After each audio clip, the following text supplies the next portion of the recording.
चर्चा करता हूँ। बहुत बेहतरीन टॉपिक है, करंट का टॉपिक है, तो ध्यान दीजिएगा। हाल ही में एक विषय बड़ा चर्चा में है मेरे प्यारे बच्चों। ये विषय क्या है मेरे प्यारे बच्चों कि यूजीसी पर घमासान मचा हुआ है। इस बात को समझ गए।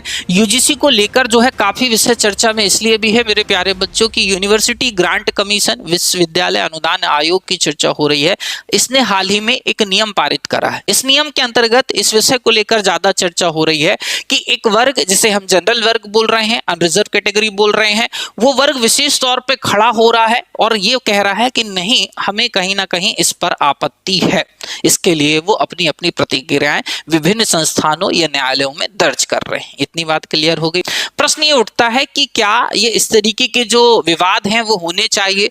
मैं आपसे कहूंगा कि इस तरीके के विवाद किसी भी हद तक नहीं होने चाहिए। अद्भाव की परिभाषा हमारे संविधान में भी वर्णित करी गई है मेरे प्यारे बच्चों। कहीं ना कहीं हमारा जो संविधान है वो ये बोलता है कि इस तरीके के भेदभाव नहीं होने चाहिए। क्या ये भेदभाव आप और हम करते हैं? जवाब है नहीं। ये जो भेदभाव होते हैं, चाहे किसी भी वर्ग विशेष के संदर्भ में हो, ये भेदभाव एक व्यक्ति विशेष या कुछ जो बोलते हैं ना कि जिनकी मानसिकता छेड़ होती है, वो लोग करते हैं।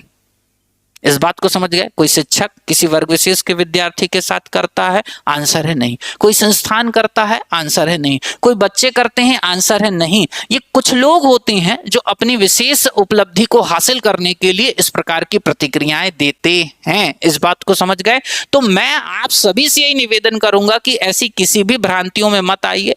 ये सिर्फ मुद्दों से हटने की बातें होती हैं। समाज को एक नया विकल्प दिया जाता है ताकि मेन मुद्दे की जगह अन्य मुद्दों पर चर्चा करी जाए। आप सभी से भी मेरा यही निवेदन है कि इन सारी विषयों पर किसी भी तरीके के कोई भी आप व्यक्तिगत जो है टिप्पणियां करने से बचिए।